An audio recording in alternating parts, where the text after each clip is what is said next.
Magandang umaga. Magandang araw po sa inyo. Sa nakaraang video, pinag-aralan natin ang mga bagong pagtingin tungkol sa pag-unlad. Pinag-aralan din natin kung gaano kahalaga ang pag-unlad na ito upang matamo ng bawat isa sa atin ang tinatawag nating full human potential. Sa video namang ito, ang pag-aaralan naman natin ay kung paano ang pag-unlad ng isang individual, isang pamilya o isang bansa ay maaaring maapektuhan ng paglago ng populasyon. Ano nga ba ang ugnayan ng populasyon at pag-unlad? Paanong naapektuhan ng paglaki ng populasyon ang pag-unlad ng mga tao? Sa pagtalakay nito, susuriin natin kung paano nagbabago ang populasyon ng isang lugar at paano ito nakakaapekto sa mga sumusunod. Sa likas na yaman at kapaligiran, sa ekonomiya, sa kalusugan, at sa tinatawag na human capital formation o ang pagpapayabong ng yamang pantao.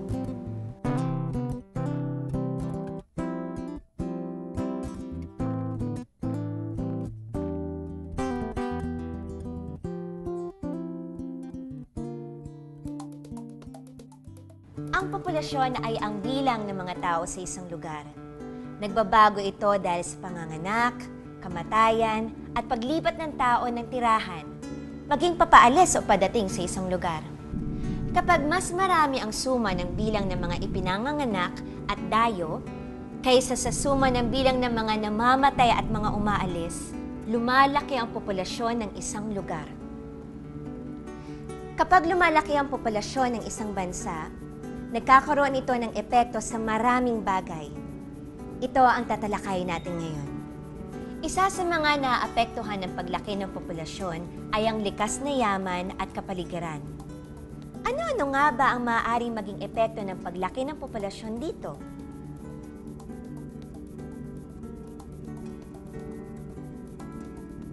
Isipin na lang natin, pag masyadong maraming tao sa isang lugar, di syempre maraming pagkain ang kailangan yan. Sa pangailangan na lang halimbawa sa upuan, mas maraming estudyante, maraming upuan ang kailangan, maraming puno ang puputulin. At kung mas maraming miyembro ng pamilya, mas maraming pagkain ang dapat na isupply. Natural lang na maapektuhan ng populasyon ang ating kalikasan dahil dito tayo kumukuha ng ating pagkain, mga kagamitan na ginagamit natin sa ating buhay. Kapag dumadami ang tao, dumadami rin ang pangangailangan. Lumalakas din ang gamit natin sa ating likas na kayamanan. At dahil dito, minsan, ang kalikasan ay nahihirapan. Tingnan natin yung takbo ng populasyon at ng natural resources sa dalawang senaryo. Yung isang senaryo, yung mahina yung paglaki ng population natin. Yung isa naman, mabilis yung takbo ng population. So sa mahina ng takbo ng population, alaman natin na pag lumalaki yung population, dumadami rin yung nangangailangan ng ating natural resources. So puputol tayo ng mga kahoy para gawa tayo ng bahay, mangingisda tayo para meron tayong makain.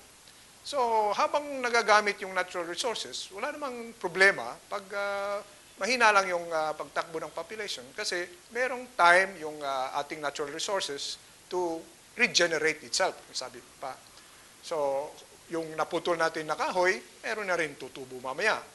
Yung ating nakuhang isda sa dagat, yung mga isda mag-multiply naman. So, as long as there's time na magawa ito.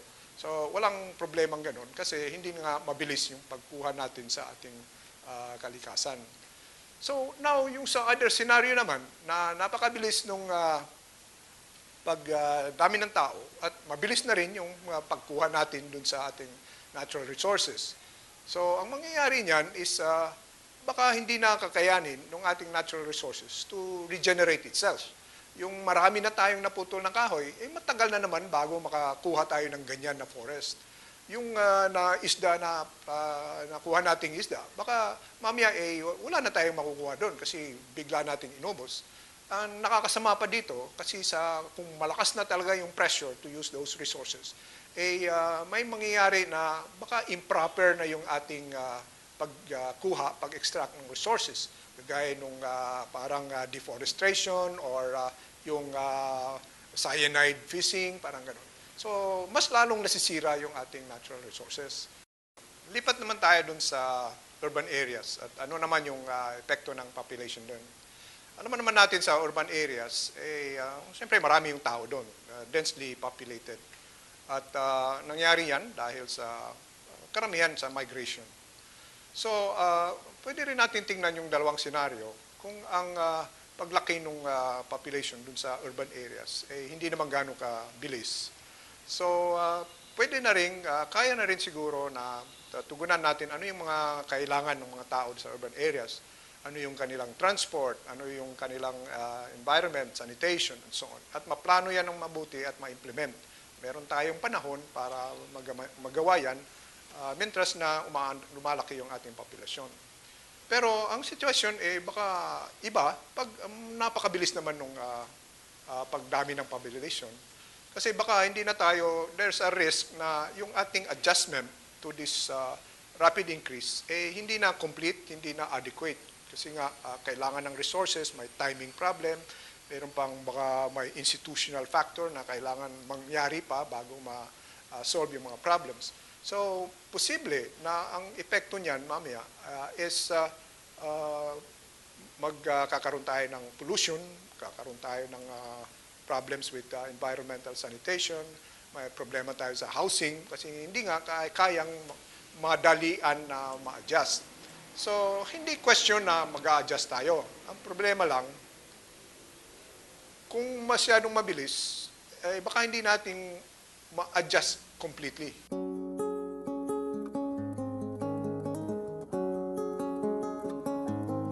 Bagamat may mga epekto sa kalikasan at likas na yaman, uunlad naman ang ekonomiya kapag lumalaki ang populasyon. Dahil kapag lumaki ang populasyon, lalaki ang merkado o market na maaaring pagbebentahan ng mga bagay at serbisyo. Ito ang katwiran ng mga nagsasabing ang paglago ng populasyon ay magbubunsod din ng paglago ng ekonomiya. Dahil mas maraming mangangailangan ng mga bagay at serbisyo, mas maraming magkakaroon ng trabaho at mas magiging malaki ang kita ng bansa. Mas malaking kita, mas maunlad ang bansa. Totoo nga ba ito?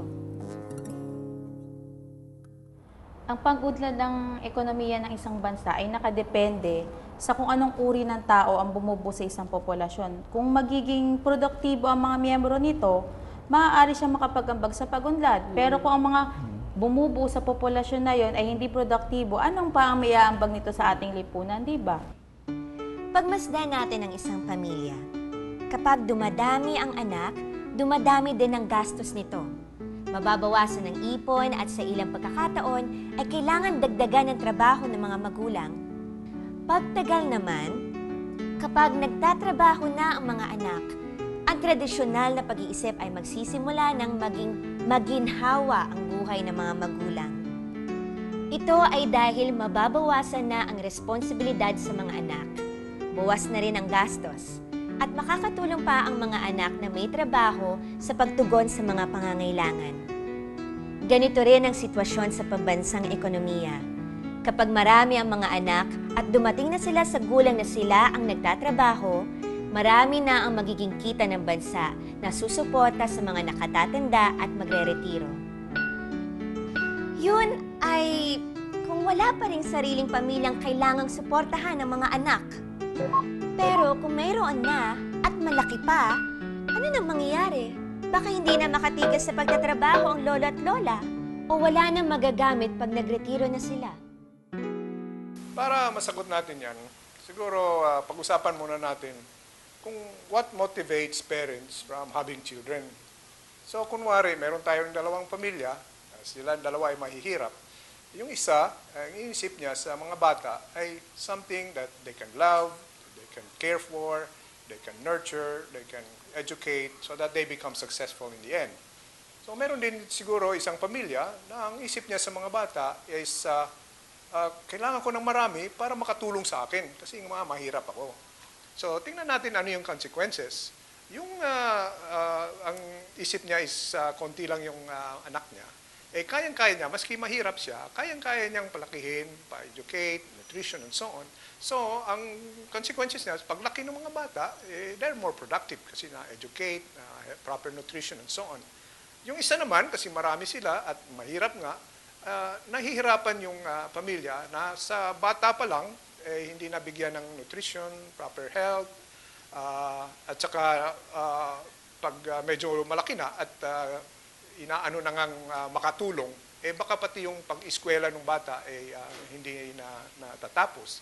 So in the end, makikita natin na baka itong mga bata in the future mga less productive kasi hindi lang sila disadvantaged in terms of health and nutrition ng bata sila. Disadvantaged din kasi hindi naka-eskwela ng gusto. So that means that yung strategy nitong pamilya na marami yung bata para makatulong sa kanya, ang epekto niyan ang mga bata ang nagsuffer kasi yung puhunan nila para sa future nawala na. So kung titingnan mo, yung isang maliit na grupo, matataas ang income, tapos itong mas malaking grupo, lower income, di parang sa society natin, parang nag-widen yung income distribution.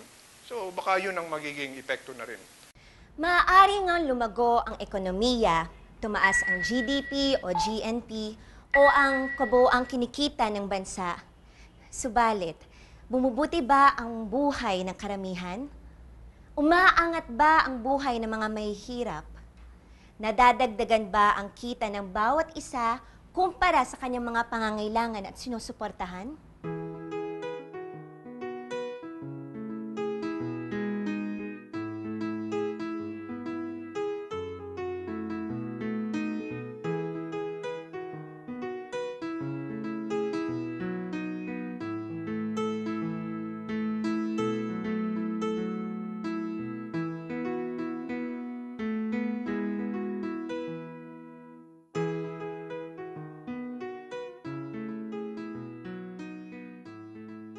Kapag mabilis ang paglaki ng populasyon, hindi matutugunan ng pamahalaan ang mga pangunahing pangangailangan ng mga mamamayan, lalong-lalo na ng mga kabataan pagdating sa edukasyon.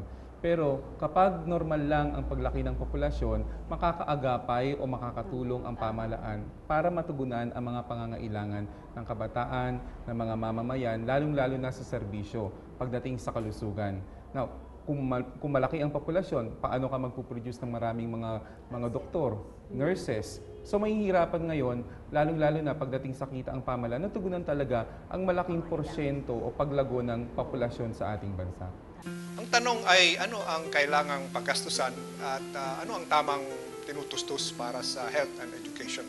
Ang sagot doon ay yung proper nutrition, yung preventive care para di magkasakit, kagaya ng immunization para sa mga bata, at saka yung treatment for illness, timely treatment para hindi lumala yung sakit. Yung question naman na how much to spend, siguro yung sagot doon na madali is you spend only what is needed. At sasabihin naman ng doktor kung ano ang kailangan. And we want to make sure na yung spending natin is on something that is affordable para hindi naman ma-impoverish yung family. Kasi pwede naman tayong gumasto ng malaki para sa health, pero kung mapopobre din naman yung isang pamilya dahil sa expenditures niyan, wala ring bisa kasi popobre sila, poor nutrition, poor health na naman mamaya, so walang ano. So kaya ang isa pang sigurong titignan natin na habang nag-iisip tayo kung anong dapat itustos o gastos sa health.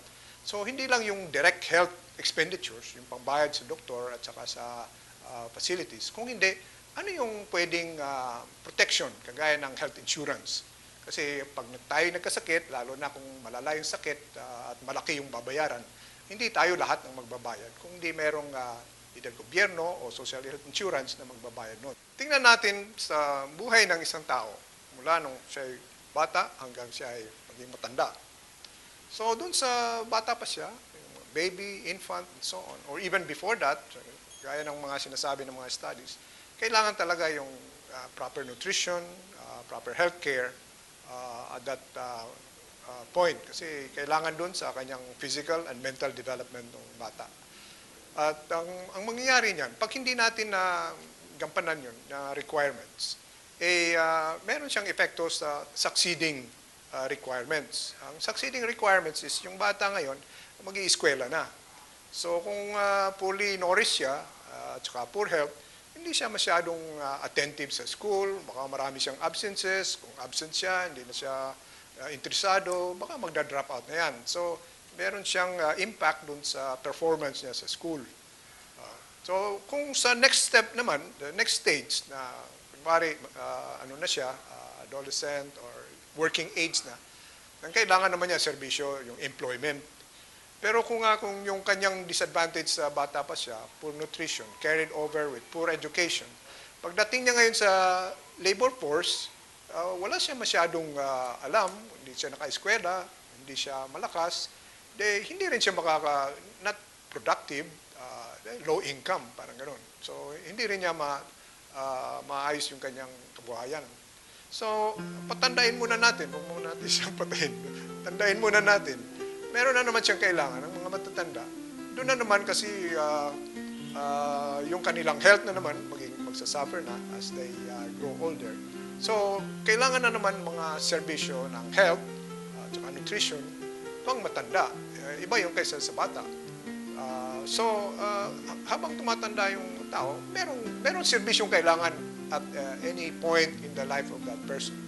At mas importante yung dito sa beginning kasi siya yung parang determines ano yung susunod na mga stages. At pag hindi nagawa yon, na may epekto dito sa succeeding.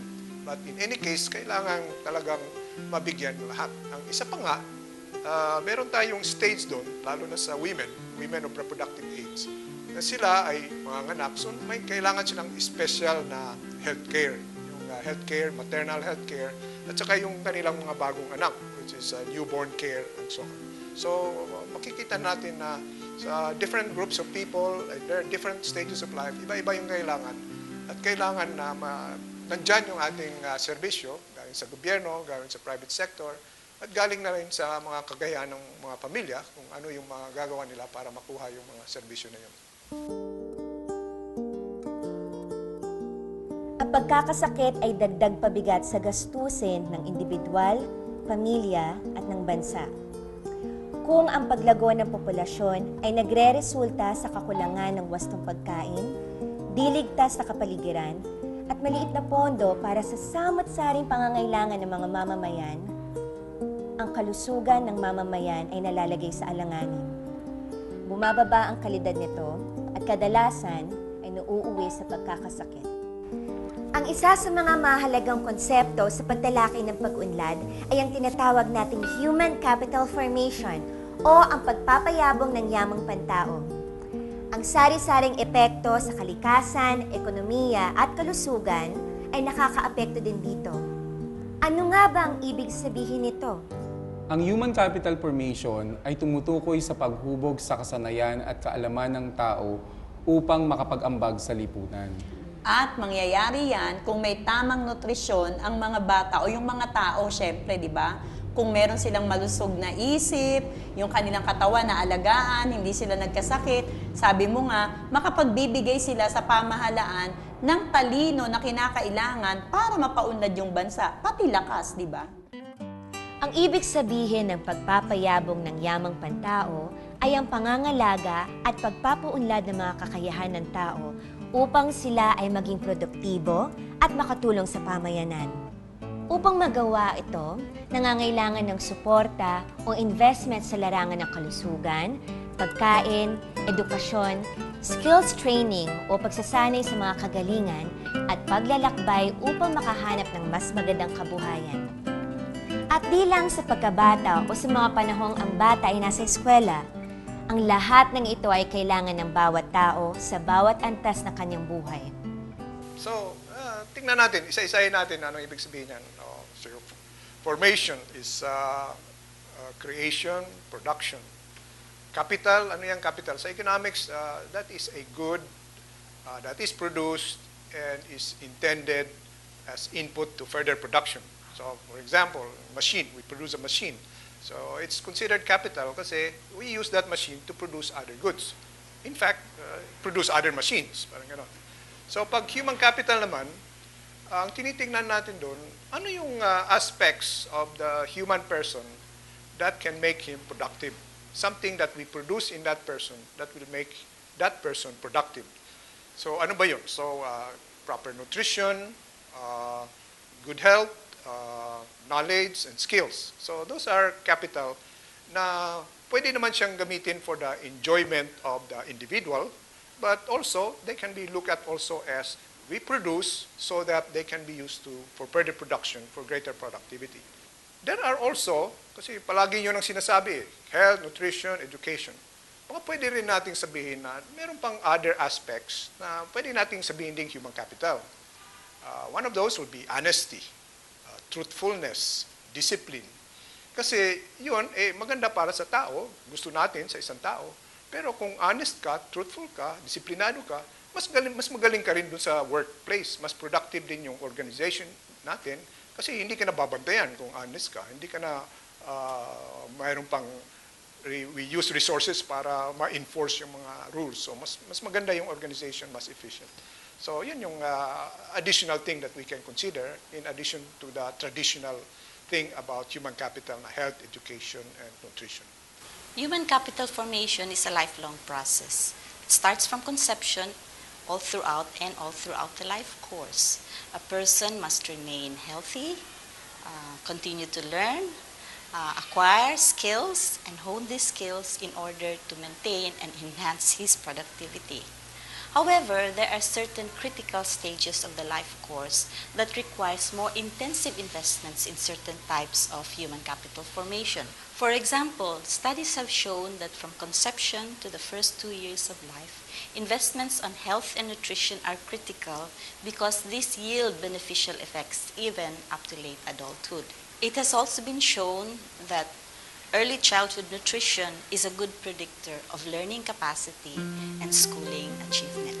Kung magkukulang sa investment o suporta sa bawat isang aspeto ng human capital formation, hindi ganap na mapapayabong ang yamang pantao. Ano kaya sa tingin nyo ang maaaring mangyari?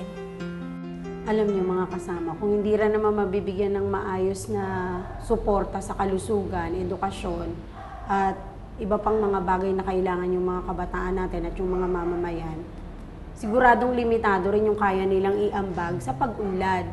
Halimbawa na nito, kung mababa yung edukasyon, kahit na malakas ang pangangatawan, ano naman yung kakayahan niya na maipapakita niya para maging bahagi ng workforce o ng lakas paggawa.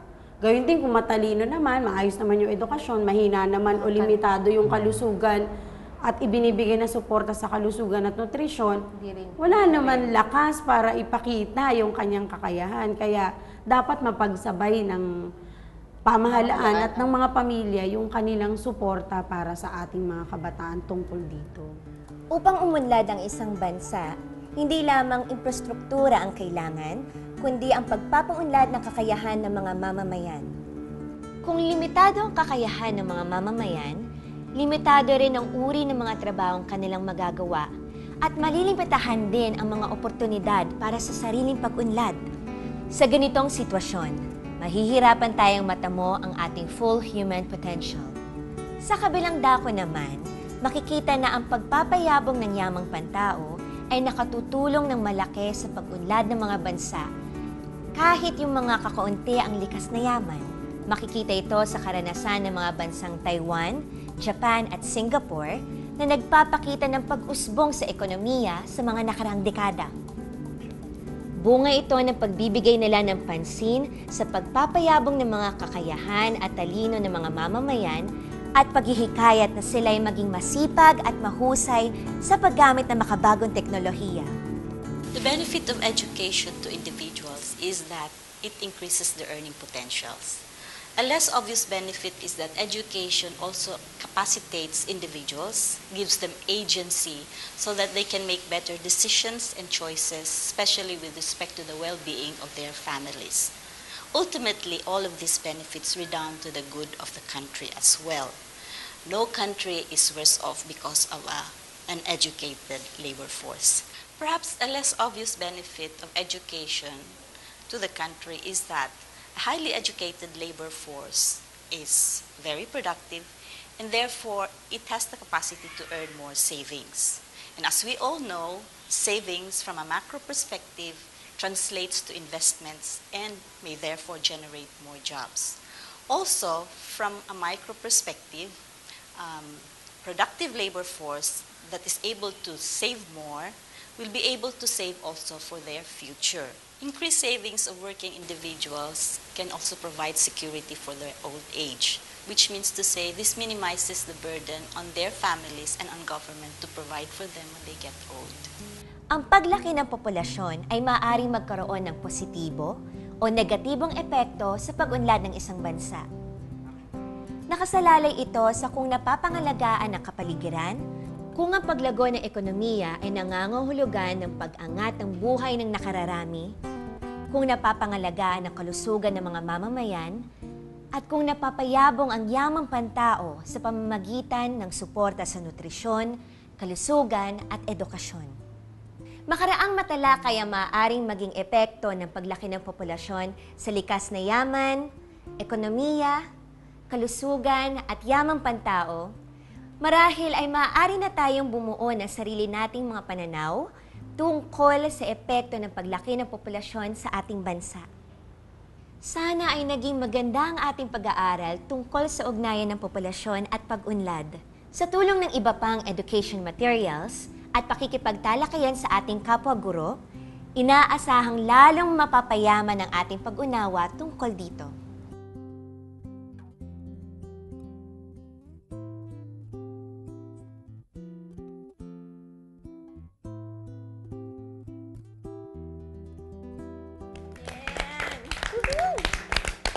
Itanong po natin sa ating mga estudyante, ano kaya kung kayo ay isang makapangyarihang tao sa lipunan o mayroong mataas na katungkulan? Ano ang mga serbisyong maaari ninyong maibigay sa mga kabataan upang sila ay maging malusog at produktibo para makatulong sila sa pagpapaunlad ng lipunan? Ilista at pag-usapan sa klase ang mga ito. Itanong natin sa ating mga estudyante, sino-sino ang mga taong nakaimpluwensya sa inyong mga pananaw at pag-uugali? Kung makikita ninyo ang inyong sarili 20 taon mula ngayon, sino kaya sa mga taong kilala ninyo ngayon ang magkakaroon ng pinakamatinding epekto sa inyong buhay? Bakit? Isulat at pag-usapan ang mga naiisip ng mga mag-aaral tungkol dito. Dahil sinasanay natin maging mapanuri ang ating mga mag-aaral, maaari natin pag-usapan sa klase kung ano sa mga patakaran ng pamahalaan ang sa tingin nila ay hindi nakakatulong sa pangangalaga sa kapaligiran at pagpapayabong ng yamang pantao. Hingan sila ng mga panukala kung ano ang tamang gawin. Sana ay maging masaya at kapaki-pakinabang ang pag-aaral at pagtuturo natin tungkol sa mga maaaring maging epekto ng paglaki ng populasyon sa pag-unlad ng isang bansa. Sa susunod namang pag-aaral, tatalakayin naman natin ang ugnayan ng sexualidad at mapanagutang pagmamagulang o responsible parenthood sa populasyon. At ano ang maaari nating gawin upang makatulong sa sama-sama nating pag-unlad. Magandang araw po sa inyo. Hanggang sa susunod. Kita-kits!